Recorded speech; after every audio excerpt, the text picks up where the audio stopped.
What's up everybody, Matt Maran here for another My Week With video. So this time I am driving the 2020 Mazda 3 all-wheel drive. This is the premium trim, so the fully loaded version basically with all-wheel drive, and this one retails at $30,645. So getting pretty pricey there as well. But I mean, this thing just drives like a mini luxury car. That's really how this feels. And I talked about this several times. I already did a full review on the Mazda 3 on the launch event. You can go watch that video, I'll link it above. I also spent a week with the all-wheel drive hatchback version of the Mazda 3 already, and was impressed with it in my week with it. And so now I wanted to try out the sedan, and also the 2020 model year. There isn't really any big changes for 2020. The main thing is that the active safety system is now standard, so that means even base models now get the adaptive cruise control, the blind spot monitoring, and all those other features as well. And that's an important distinction, because a lot of the other competitors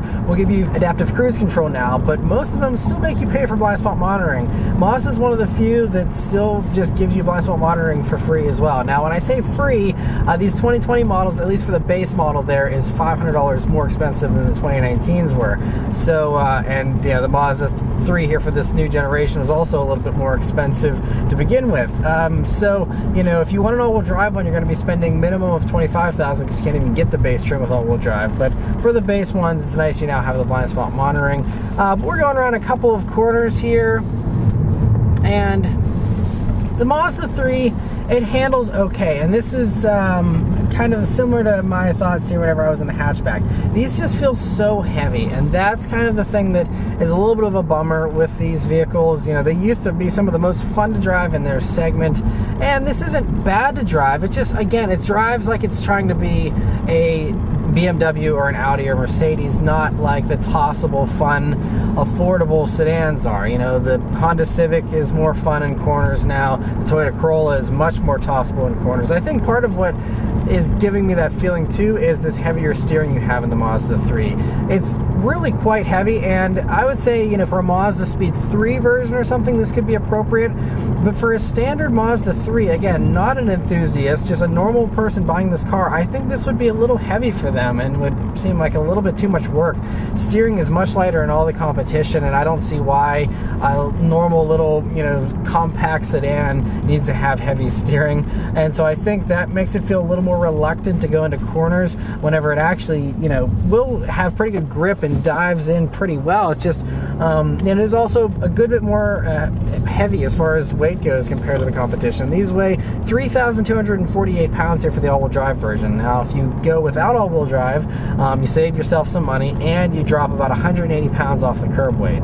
And I still have not driven a front-wheel drive Mazda 3 aside from a quick 15-minute drive in the manual hatch on the launch event. I only had, like I said, a few minutes with that. I'm desperately wanting to get into a front-wheel drive version of this new gen Mazda 3, but Mazda only seems interested in showing off the all-wheel drive versions. That's all they ever have in the press fleet, is all-wheel drive for the sedan, for the hatchback. That's it. So hopefully one day I'll drive the front-wheel drive one, and hopefully that will be more fun to drive in corners and be lighter feeling. But these all-wheel drive ones, it's for those who want all-wheel drive, who need all-wheel drive, and want that security, and that's it. It really saps some of the fun from this engine as well. This engine, it's okay. You have 186 horsepower from this 2.5-liter naturally aspirated 4-cylinder, but it just feels a little lethargic at times. And in the hatchback, it felt a little more sprightly than it does in this. And here, there's a few times where I was kind of like, this is a little unimpressive with the power, even compared with the competition. Again, I'm not expecting anything unrealistic for the price tag here. It just, and the transmission still is a little hesitant to downshift as well, and that's something I experienced in the hatchback as well. But, it's okay. One thing, though, that wasn't okay about the Mazda 3 here, this one in particular has this horrendous rattle around the heads-up display area. And I tried looking around in that area to figure out if there was, it sounds like there's a paper clip rattling on top of the screen for the display or something like that. I don't know what it is. I couldn't find anything that was visibly wrong. But I don't know if you can hear that, but any tiny little bump in the road, this thing rattles like crazy. And I didn't experience that with the ones on the press drive or the 2019 hatch that I had, so I'm guessing it's just this car has something screwed up with it. But I would just make sure if you're test driving one, you're considering buying one, make sure it doesn't have a rattle up front there like this one does. You'll notice it immediately if it does. But that was kind of annoying. But one thing that helped to drown out that annoying rattle was this fantastic Bose stereo system. So it's this Bose center point 12 speaker stereo, and I've already sung the praises of this stereo multiple times, but for those of you who are new or forget, this is by far the best stereo system in a car under probably $60,000 in my opinion. It's right up there. I think the only one that gives it a run for its money under $60,000 or $50,000 is like an Acura RDX A-Spec. They have a very nice stereo as well. I guess an ELS Studio, I think that one has. Anyway, it's also very impressive. But outside of like the Bowers & Wilkins stereos you have in the Volvos as an option, which are like a $4,500 stereo option, that or the Cadillac CT6 with their Bose Panerai system with 36 speakers, those are a little bit better. But this is so good. It's so clear. As you can see, there's only speakers in the tops of the doors here, not in the bottom of the doors, and so they don't have any bass drivers in the doors here either. They're actually by the footwell area instead. It really gives you the cleanest bass you can really experience in just about any vehicle. It is so crisp and clear. The vocals are so crisp and clear.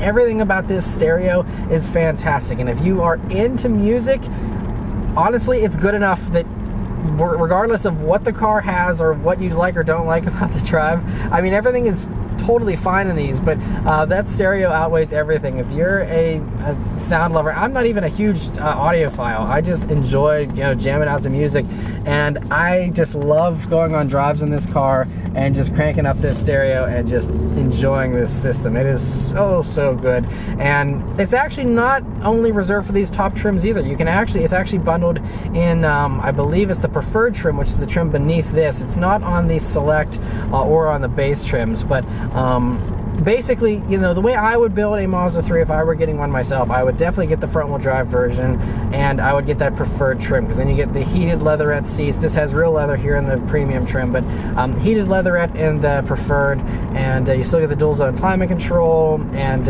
you get the Bose system. This heads-up display I could do without. That's only on the premium trim here, and a couple other small things. But anyway, with one configured preferred front-wheel drive trim, you're looking at about $25,740, I believe. And so at under $26,000, by far the nicest interior in its class, probably the smoothest, most refined ride in this class. So if you're buying a compact sedan and you wish that it was a luxury car, buy the Mazda 3. It's that simple. If you love music, buy the Mazda 3. It's that simple. If you love reliability, a naturally aspirated engine, a normal 6-speed automatic transmission, while all the other competitors are offering CVTs exclusively, unless you want to go for manual transmission, and some of those that they still offer it in. But if you want a normal automatic, a normal engine without a turbo and a CVT, get the Mazda 3. So there's some very clear distinctions between this and the competition. And speaking of that engine, I got pretty good fuel economy here in my time of driving. So I only managed to put 73.6 miles on this in my week with it. That's mostly because I'm filming this in April of 2020 here, where we are under the stay-at-home orders and stuff, so don't have a lot of opportunities to drive aside from grocery store runs, things like that. So anyway, but in my 73.7 miles of driving, it was primarily city driving, did a little bit of highway driving, but not much. And anyway, I ended up getting a 24.3 mpg. These are rated at 25 in the city, 33 on the highway, and 28 combined. And so that is about 2 to 3 mpg lower than the front-wheel drive version. So you do pay for that all-wheel drive traction if you really do need it. But still, pretty good fuel economy for this segment. I think it's, not quite as good as some of the best in this segment. And now, especially stuff like the Corolla, you can get a hybrid, and those that get really good fuel economy. And, but I think it's right in line with what you get with like a Subaru Impreza, which is the only other vehicle in this segment that offers all-wheel drive. And at my 24.2 mpg, I'm pretty close to that city number, and I oftentimes struggle to get that city number even with a little more highway driving than I was doing in this. So overall, I think this is a pretty efficient engine, and if you did a little bit more of a 50-50 split, you could get that combined number of 28, I think, pretty easily. And so no complaints complaints there as far as that goes. Another thing I really appreciate about the Mazda over the Subaru is, all Subarus have their eyesight system, and if you watch my Subaru reviews on the Legacy or the Outback, that eyesight system can be really annoying with constantly nudging at the wheel and just being overreaching in many ways. This Mazda system is much more respectful of the driver, and I noticed that, there were a couple of times where if I was getting close to the lane, it would give me a little notification on the gauge cluster, and I could feel it nudge at the wheel a little bit, but it was much higher limits for this. I mean, I had to really be like getting close to the line, like if I was trying to cut an apex or something, where it was like, you need to like stay in your lane or whatever. So there was very limited experiences with it actually intervening, and whenever it did, it was warranted, I would say. And so not a bad system at all as far as that goes. I didn't really get to test out the adaptive cruise control a whole lot, so I don't have a ton of experience with that. But this system doesn't attempt to do any kind of steering for you on the highway like you sometimes get with some of the other systems. Like Toyota has their lane trace assist system that tries to do some of that for you more and more. But honestly, I think that most of the systems still are not very well refined. I think Honda has one of the best ones, so if you're really into having your car help you steer on the highway, the Civic is probably going to be the best choice there. But I like driving personally, and I think Mazda respects the driver, and they do value the driver as well, and they don't try and just automate everything like some other companies are going towards. And so I think the Mazda here is has a good adaptive cruise system, but I'm not missing any of that lane keep assist stuff. But yeah, the last thing to mention very briefly is the pricing. Like I said, this is the most luxurious in this class, so even though it's a little bit on the pricier side, it is certainly worth it. And again, a lot of that extra price increase comes from the all-wheel drive system. But considering Subaru does still offer the Impreza, and that has all-wheel drive, you can get an Impreza cheaper than this. They start actually at like $18,500. So if you just want the cheapest all-wheel drive compact sedan you can get, Subaru is still going to have the best solution there. But then once you go up to some of the higher trims, the Impreza can actually get up to $28,000 or $29,000 as well for their limited version of the Impreza, and it's certainly not nearly as nice as this is. It might be a little bit roomier. I haven't done a full review on an Impreza, so just from very limited experience, I think it might be a little more spacious than this is. But this is by far way more luxurious, and so for within $1,000 to $2,000 difference between those Impreza trims, I think this is certainly the better buy, is if you care about a luxurious interior and things like that. And I have a full interior review if you're curious to see that my wife and I did. I will link that above. But overall, I'm very impressed with the Mazda 3 here. It's a very nice thing to live with. Again, just make sure you don't get that rattle, because that was really annoying. But again, I think that is just for this car. Certainly not something that's a normal production thing.